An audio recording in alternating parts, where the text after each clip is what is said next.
inawezekana. Haleluya. Na nabii Ezekieli alipotabiri, na kweli mifupa mikavu ikawa jeshi kubwa. Haleluya. Haijalishi unapitia wakati gani, yamkini biashara yako imekuwa mifupa mikavu. Hebu twende tukaitabirie mwaka huu 2026 ya kwamba Mungu ukumbuke biashara hii. Haleluya. Yamkini ndoa yako imekuwa mifupa mikavu, hebu itabirie iishi katika neno la Bwana. Haleluya. Yamkini afya yako umeugua, huoni tumaini, umekosa tumaini, hebu tabiri yako. Haleluya. Wakati naongea maneno haya, wapigaji wetu wazuri hao kwa wanaenda kuweka mambo sawa. Huu wimbo ukae wimbo wa maombi yetu, tukatabirie juu ya familia zetu, tukatabiri juu ya afya zetu. Haleluya. Tukatabiri juu ya biashara zetu. Haleluya. Kilikuwa ni kitu kigumu sana kwa nabii Ezekieli kutabiria mifupa mikavu. Unaweza kujaribu kuimagine kitu cha namna hiyo, lakini kwa ajili ya neno la Bwana akaitabiria na ikawa jeshi kubwa. Hebu sasa jaribu kuchukua nafasi hiyo. Wewe ndiye nabii wetu wa leo. Tabiria mambo yako. Kama Mungu katika jambo hili, unikumbuke katika neno hili. Unikumbuke. Mwambie Bwana sikupite.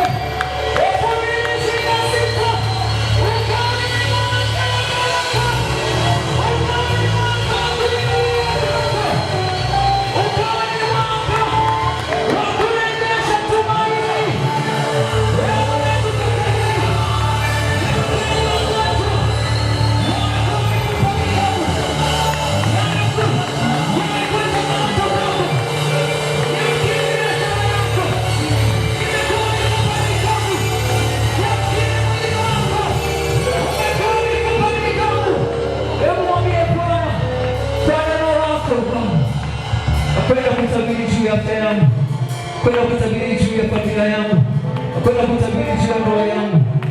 Tabiri, tutabiri. Mungu ni mwaminifu. Haleluya. Hallelujah.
Ninasema wakati nilipopata nafasi ya kusimama, nichukue nafasi hii kuwashukuru sana waandaaji wa jambo hili. Mungu awabariki. Mimi ninavyojua kuna tukio lisilo na maana mbele za Mungu. Wewe unaweza usielewe, mimi naweza nisielewe, lakini jambo limefanyika. Niwashukuru waimbaji wote kwa namna zote ambao umeshiriki tukio hili. Mungu awabariki sana. Nachoweza kusema, tunaahidi kuwa na makongamano na makongamano na makongamano mahali hapa.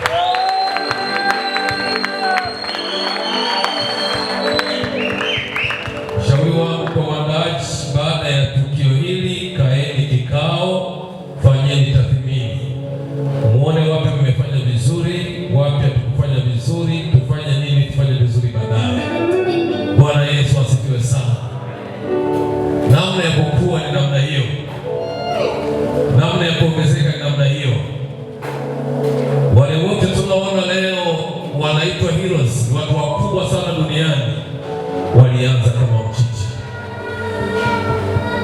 Wale wote ambao tunatamani hata kusalimiana nao, hata kama hawatujui, walianza bila kujulikana. Kusoma Biblia kitabu cha Mwanzo sura ya 26, nazikuta habari za mtu mmoja anaitwa Isaka. Biblia inasema anataka kukimbia Gerari kwa kuwa aliona